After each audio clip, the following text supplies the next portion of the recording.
welcome to Thehayteamtv. I'm in a field. A farmer outstanding in his field. Boom, boom. Oh, I'm such a joker, ain't I, eh? Right, so as you can see behind me, tractor and trimmer is on. So we just come into the field. Just wanted to see how dry it was, really, before I grease up and all that.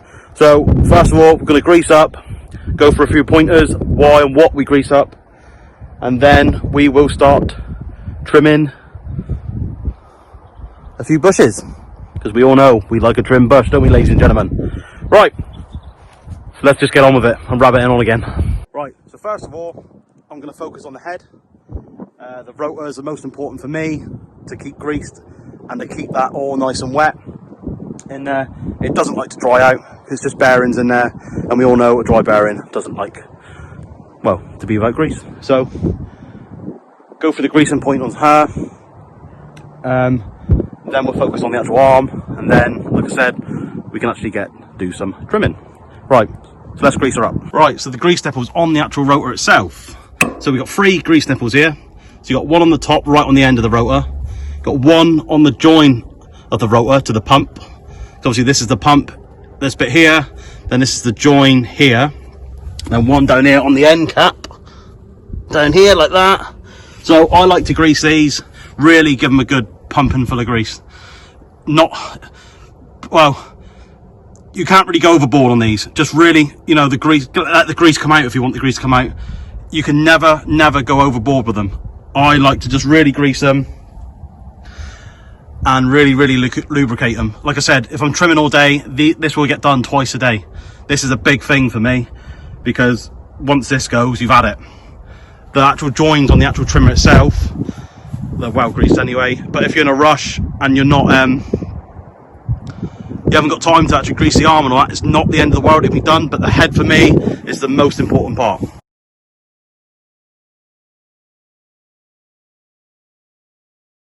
So that's that grease. Like I said, don't be afraid to over grease it. It's better to have too much and not enough. You can have it spilling out if you want to. I just get it so it just cracks. I don't see the point of having it right all the way out, because when you start your rotor up, it just flicks everywhere anyway. So I just grease it until you just hear that noise where you just know it's, you know, coming out the seal. And as easy as that to do the head. But again, most important job. Like now, let's go on to the boom.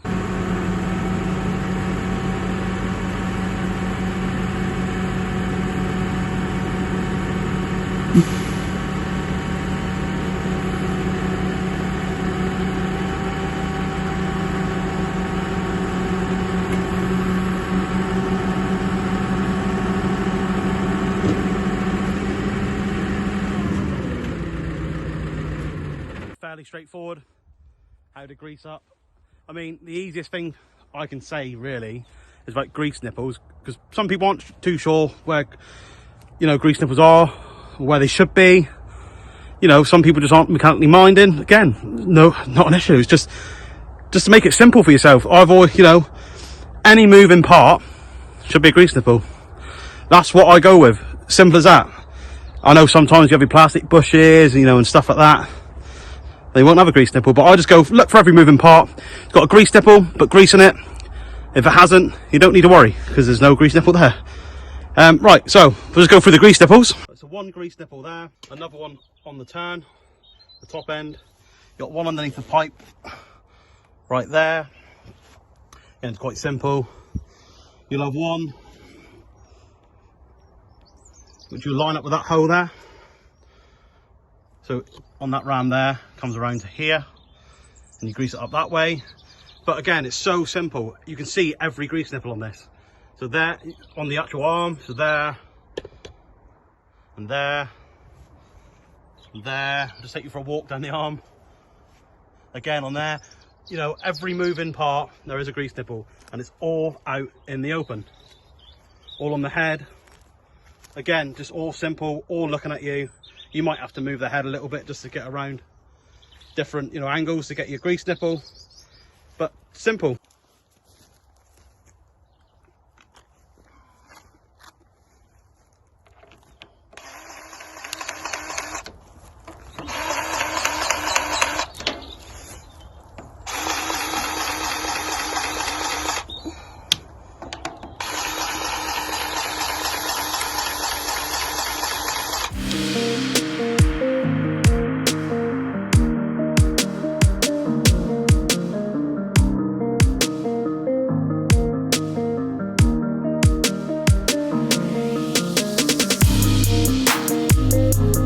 whole trimmer now is all greased.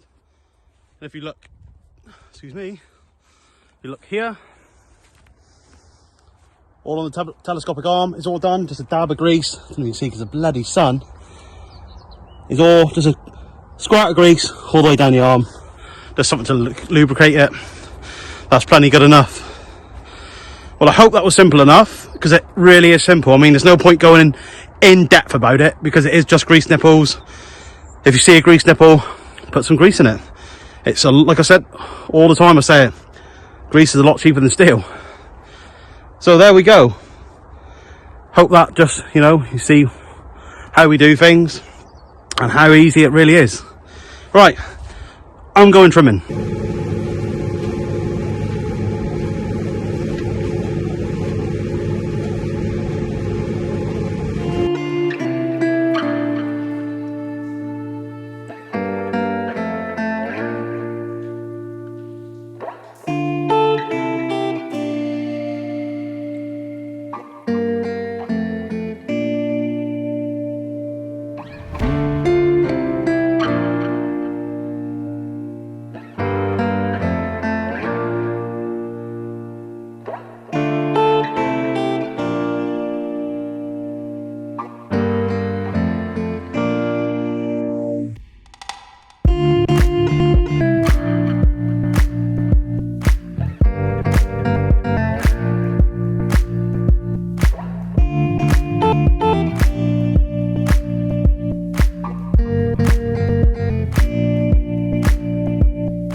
So there we go, we are all done. Fairly easy field in the end really, apart from just like I said at the beginning, the barbed wire. So as soon as you get over that bit, it's fairly straightforward trimming. It's just literally, this field gets done every year, so it is trimming, you're not hacking anything back.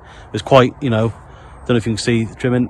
That field's not ours next door, so can't really get a flush top on that one. But yeah, fairly happy. I hope you've enjoyed the video.